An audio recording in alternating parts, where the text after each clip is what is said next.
Hello juniors, कैसे हैं आप। स्वागत है आपका कल्याणी जूनियर्स के इस ऑनलाइन प्लेटफॉर्म पर।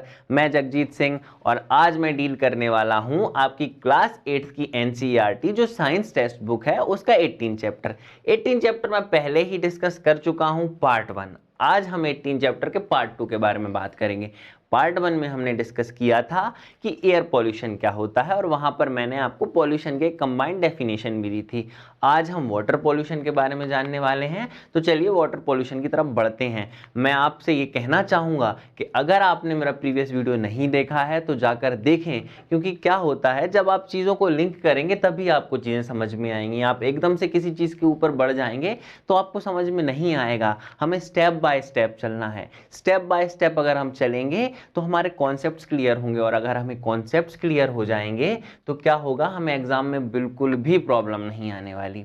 चलिए, मैं आपको पढ़ा रहा था कि वाटर पॉल्यूशन क्या होता है। तो अगर मैं वाटर पॉल्यूशन की डेफिनेशन की बात करूं तो whenever harmful substances such as sewage, toxic chemicals, silt etcetera get mixed with water, the water becomes polluted. क्या होता है जब ये सारी चीज़ें, टॉक्सिक केमिकल्स हुए, स्लिट हुई, ओके, ये सारी चीज़ें क्या होती हैं जब वाटर में मिक्स हो जाती हैं तो वाटर क्या होता है, किसी भी लायक नहीं बचता। ना हम उसको डेली यूज़ में ले सकते, ना हम उसको कंज्यूम कर सकते, ड्रिंक कर सकते। तो क्या हो गया, वाटर पॉल्यूट हो गया एक तरह से। ओके, और क्या होता है juniors, the substances that pollute water are called water pollutants. जो सब्सटेंसेस वाटर को पॉल्यूट करते हैं उन्हें क्या कहा जाता है, उन्हें वाटर पॉल्यूटेंट्स कहा जाता है। सेम केस हमने एयर पॉल्यूशन में पढ़ा था कि जो भी सब्सटेंसेस क्या होते हैं, एयर को पॉल्यूट करते हैं, उन्हें क्या कहा जाता है, तो एयर पॉल्यूटेंट कहा जाता है। आपको ये चीजें ध्यान रखनी है।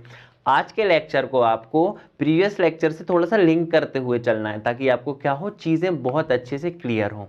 देखिए जूनियर्स, जब भी हमारे दिमाग में या जब भी हमें वाटर पॉल्यूशन की बात सुनाई देती है तो सबसे पहले किस चीज का ख्याल आता है, गंगा रिवर का। जो गंगा रिवर है वो हमारे इंडिया की मोस्ट पॉल्यूटेड रिवर है। क्या होता है, गंगा रिवर की हम थोड़ी सी बात कर लेते हैं कि एक्चुअली क्या बात है। ओके, तो जो गंगा रिवर है वो इंडिया की मोस्ट फेमस रिवर है, आपको पता है। ओके, मोस्ट फेमस रिवर होने के बावजूद भी वो बहुत ज़्यादा पॉल्यूटेड है। गंगा रिवर क्या करती है, it sustains most of the northern, central and eastern Indian population. जो पॉपुलेशन है इंडिया की, बहुत सारी पॉपुलेशन जो है वो गंगा रिवर के ऊपर डिपेंडेंट है। किस लिए, अपनी डेली नीड्स और अपने लाइवलीहुड के लिए, ठीक है। और गंगा की अगर मैं बात करूं तो इंडिया की तो सबसे पॉल्यूटेड रिवर है ही, लेकिन जो वर्ल्ड की टॉप 10 पॉल्यूटेड रिवर्स में जो है वो गंगा का नाम शामिल हो गया है। तो देखिए हम किस हद तक हमारी नदियों को, जिन्हें हम माँ कहते हैं, गंदा करते जा रहे हैं। और बहुत सारे रीजंस है भाई, इंडस्ट्रियलाइजेशन है, पावर प्लांट और जो फैक्ट्रीज होती हैं उनका सीवेज भी हम डायरेक्ट क्या करते हैं, गंगा में डाल देते हैं। गंगा में ही नहीं, बहुत सारी ऐसी रिवर्स हैं जिनको हम पॉल्यूट कर रहे हैं, लेकिन वो हाईलाइट नहीं हो पा रही क्योंकि शायद वो बहुत छोटी छोटी हैं, लेकिन किसी ना किसी छोटे से छोटे पॉपुलेशन के हिस्से को तो वो अफेक्ट कर ही रही होंगी ना। चलिए आगे बढ़ते हैं नेक्स्ट स्लाइड पे और बात करते हैं इस स्टेज की जिस पर हम पहुंच गए हैं। We have reach this stage because the towns and cities through which the river flows through large quantities of garbage, untreated sewage, dead bodies and many other harmful things directly into the water। अब आप कहेंगे जगजीत भैया आप किस stage की बात कर रहे हैं, तो जूनियर्स मैं उस स्टेज की बात कर रहा हूं जहां पर गंगा इंडिया की मोस्ट पॉल्यूटेड रिवर्स में आ गई है और वर्ल्ड की टॉप 10 पॉल्यूटेड रिवर्स में आ गई है। और उसका रीजन क्या है जूनियर्स, उसका रीजन ये है कि जिस जिस सिटीज में से भी गंगा पास कर रही है वहां के लोग क्या कर रहे हैं, लार्ज क्वांटिटी में garbage, untreated sewage, dead bodies और बहुत सारी हार्मफुल चीज़ें, बहुत सारे वाटर पॉल्यूटेंट्स क्या कर रहे हैं, गंगा रिवर में मिक्स कर रहे हैं। मैं सिर्फ गंगा रिवर की बात नहीं करता जूनियर्स, मैंने अभी भी आपको बताया था, कोई भी वाटर बॉडी हो, कोई भी वाटर बॉडी हो, कहीं ना कहीं वो क्या है, हमारे लिए बहुत ज़्यादा इंपॉर्टेंट है। तो हमें उसको क्या करना है, सेव करके चलना है, हमें उसको पॉल्यूट नहीं करना। और गंगा रिवर की अगर बात की जाए तो जो लोग कानपुर से हैं वो हालत देख सकते हैं गंगा रिवर की कि क्या हालत हो चुकी है। हमारे सेशन में आगे बढ़ते हैं और कुछ और जानते हैं वाटर पॉल्यूशन के बारे में। तो देखिए, in fact the river is dead at many places. यहाँ पर फिर से गंगा रिवर की बात करें। अब भाई वाटर पॉल्यूशन में ना गंगा रिवर का तो बहुत मेन रोल हो गया है आपकी 8th क्लास में। क्या है? In fact the river is dead at many places where the pollution level are so high that aquatic life can not survive. क्या होता है जूनियर्स? कई कई जगह पे ना बहुत ज़्यादा पॉल्यूशन होता है। बहुत ज़्यादा पॉल्यूशन होने की वजह से जो एक्वाटिक लाइफ होती है वो सरवाइव नहीं कर पाती। आप यहाँ पर देख सकते हैं कि किस तरह से मछलियाँ जो हैं वो मरी पड़ी हुई हैं पानी में, या बहुत सारे जो जानवर हैं वो सस्टेन नहीं कर पाते वाटर में। क्यों? Just because of high level of water pollution. Okay, और इसी वाटर को अगर हम कंज्यूम करते हैं तो हमें भी बहुत सारी बीमारियाँ हो जाती हैं। इसलिए हमें क्या करना चाहिए? पहली बात तो वाटर को पॉल्यूट नहीं करना चाहिए, और दूसरी बात हमें जो वाटर कंज्यूम करना चाहिए वो प्यूरिफाइड होना चाहिए। ओके, वो क्लीन होना चाहिए। उसकी प्रोसेस को भी हम आगे जो है अपने सेशन में जानेंगे। तो जूनियर्स, अपने इस सेशन में, अपने इस वाटर पॉल्यूशन के सेशन में हम लोग आगे बढ़ते हैं और गंगा एक्शन प्लान के बारे में जान लेते हैं कि गंगा एक्शन प्लान क्या है। तो देखिए, Ganga action plan is an ambitious plan to save the river called the Ganga. Okay, Ganga action plan was launched in 1985। आपके लिए काफ़ी ज़्यादा इंपॉर्टेंट नहीं है, लेकिन कभी किसी ऑब्जेक्टिव में, किसी कॉम्पिटिटिव एग्जाम में पूछ लिया जाए कि गंगा एक्शन प्लान कब लॉन्च किया गया था, तो आपको याद रखना है 1985। Okay, it aimed to reduce the pollution level in the river. However the increasing population and industrialisation have already damage this mighty river beyond repair. देखिए, बहुत अच्छी बात कह दी इसने ये कहा है कि इंक्रीजिंग पॉपुलेशन और अर्बनाइजेशन की वजह से क्या हुआ है, जो ये माइटी रिवर है वो क्या हो गया है, उसको रिपेयर करना काफ़ी ज़्यादा मुश्किल हो गया। मतलब हम उस स्टेज पर पहुंच चुके हैं कि अब इसको रिपेयर करना नामुमकिन सा लगता है। ओके, किसकी वजह से? तो कंटिन्यूअसली ग्रोइंग पॉपुलेशन की वजह से और अर्बनाइजेशन की वजह से। Now the government of India has launched a new initiative known as national mission for clean Ganga, NMCC, in 2016। देखिए, ये करंट की ही बात है, ये बहुत ज़्यादा पुरानी नहीं है। तो हो सकता है आपसे एग्जाम में NMCC पूछने के चांसेस हों। तो आप ये चीज़ बड़े अच्छे से ध्यान रख लें कि national mission for clean Ganga कब लॉन्च हुआ था, तो 2016 में लॉन्च हुआ था। चलिए, अपने सेशन में हम आगे बढ़ते हैं और कुछ और पॉइंट्स देख लेते हैं वाटर पॉल्यूशन से रिलेटेड। तो many industrial discharge harmful chemicals into reverse and streams causing the pollution of river. देखिए, आपको ये चीज़ तो पता ही है, मैं पहले भी क्लियर कर चुका हूँ। बार बार ये चीज़ें इसलिए आती हैं ताकि आपके दिमाग में बहुत अच्छे से याद हो जाएं। इसीलिए आपको मेरे लेक्चर्स भी बार बार देखना है। अगर आप इनको बार बार देख लेते हैं, 2 से 3 बार देख लेते हैं, तो आपके कॉन्सेप्ट बहुत ही अच्छे से क्लियर हो जाएंगे और आपको एग्जाम में कोई भी प्रॉब्लम नहीं आने वाली। ये मैं लिख के देता हूँ, ये मैं आपसे वादा करता हूँ। बहुत सारी जो इंडस्ट्रियल डिस्चार्ज होते हैं, हार्मफुल केमिकल्स होते हैं, वो क्या करते हैं, वो अपने केमिकल्स, अपना हार्मफुल वेस्ट, अपने वाटर पॉल्यूटेंट्स जो है वो वाटर बॉडीज़ में डायरेक्टली डिस्चार्ज कर देते हैं, जिसकी वजह से वाटर पॉल्यूशन होता है। एग्जाम्पल की अगर हम बात करें तो ऑयल रिफाइनरीज जो हैं, पेपर फैक्ट्रीज जो हैं, टेक्सटाइल एंड शुगर मिल्स जो हैं, और केमिकल फैक्ट्रीज। देखिए, कितने सारे एग्जाम्पल्स आ गए। तो ये जो फैक्ट्रीज हैं, ये जो रिफाइनरीज हैं, जो मिल्स हैं, वो क्या करती हैं, अपना जो भी अनट्रीटेड लिक्विड वेस्ट रहता है उसको वाटर में डिस्चार्ज कर देती हैं, जिस वजह से एक्वाटिक लाइफ तो बहुत ज़्यादा अफेक्ट होती ही होती है, वाटर भी बहुत हद तक क्या होता है, पॉल्यूट होता है। क्या आप जानते हैं कि जो हॉट वाटर रहता है वो भी एक तरह से वाटर पॉल्यूटेंट रहता है। This is usually water from power plants and industries. अब देखिए, जो हॉट वाटर है वो कौन रिलीज करता है, तो जनरली पावर प्लांट और इंडस्ट्रीज रहती हैं, वो बहुत ज़्यादा हॉट वाटर जो है वाटर बॉडीज़ में रिलीज करती हैं। अब ऐसा क्यों?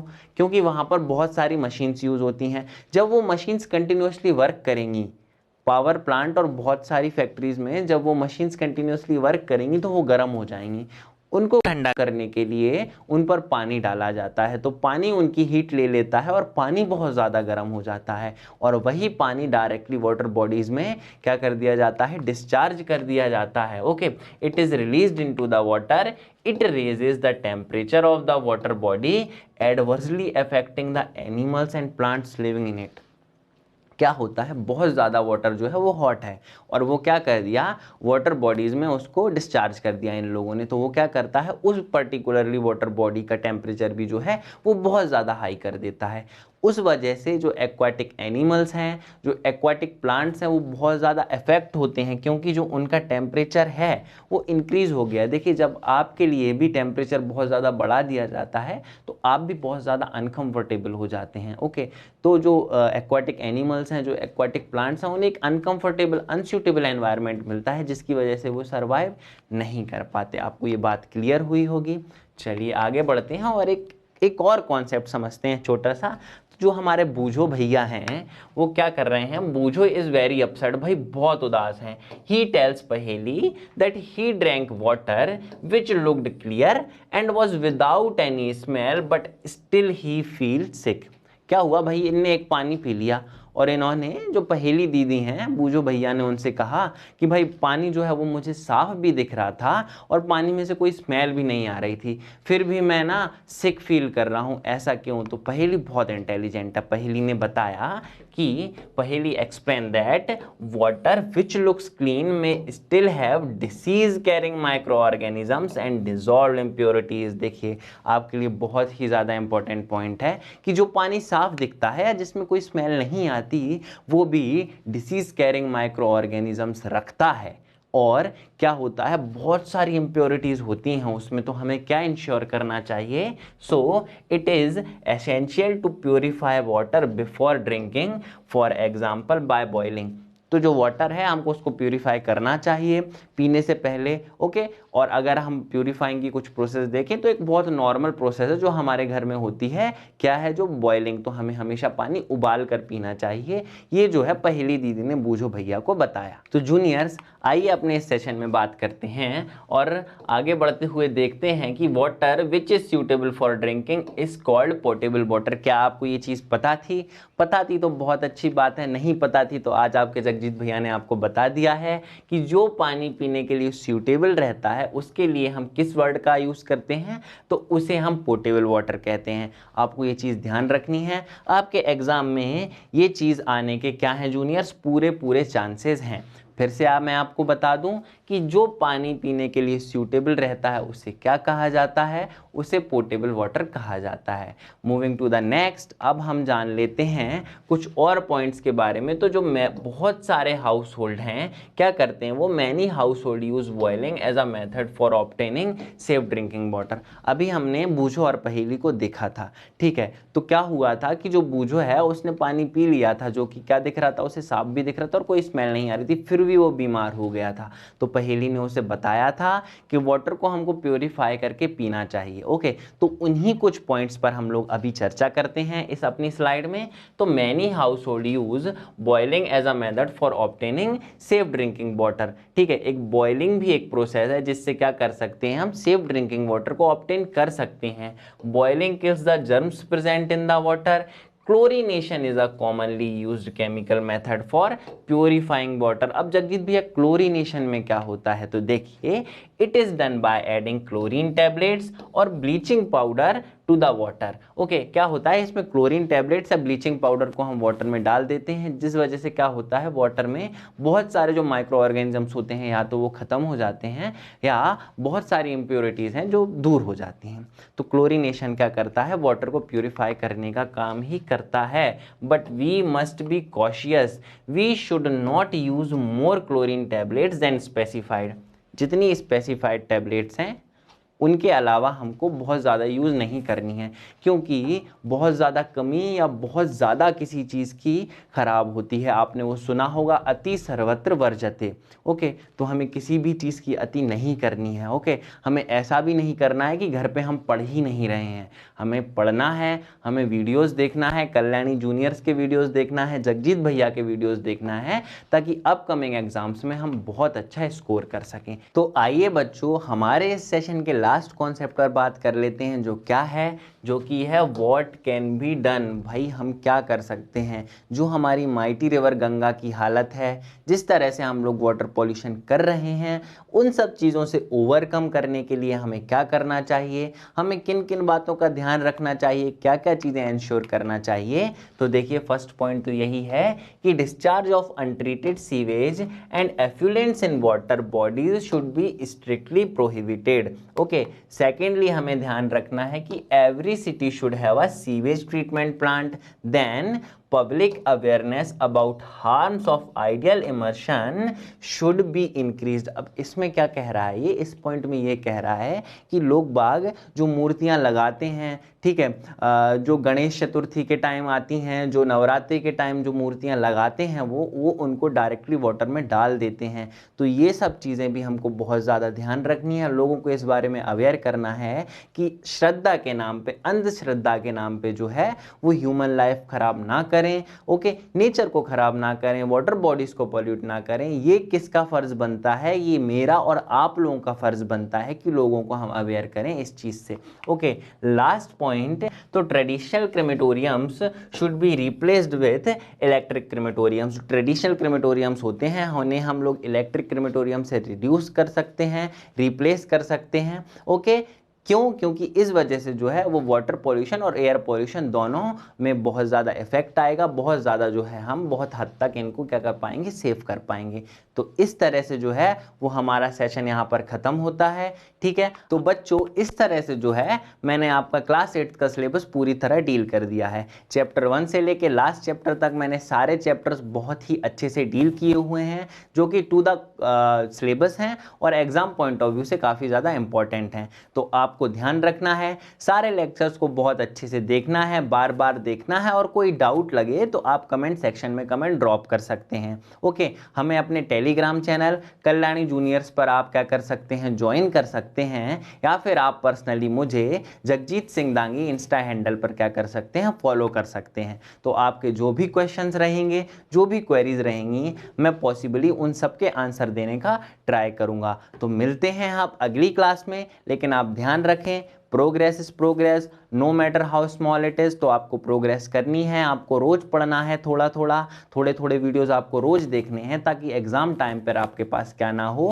बर्डन ना हो, लोड ना हो, आप बिल्कुल फ्री माइंडेड हो। ठीक है, तो मैं आपसे अगली क्लास में मिलूंगा। तब तक के लिए आप पढ़ें, जरूर पढ़ें, कल्याणी जूनियर्स को सब्सक्राइब करें, हमारे चैनल को लाइक करें और ज़्यादा से ज़्यादा शेयर करें, ताकि और भी बच्चों को जो है वो टू द पॉइंट और बहुत ही कंसाइज जो है वो सिलेबस मिल सके 8th का, जो कि एग्जाम पॉइंट ऑफ व्यू से बहुत ही ज़्यादा इंपॉर्टेंट है आपके लिए भी और आपके फ्रेंड्स के लिए भी। मिलता हूँ अगली क्लास में, तब तक के लिए आप सबको आपके जगजीत भैया का जय हिंद।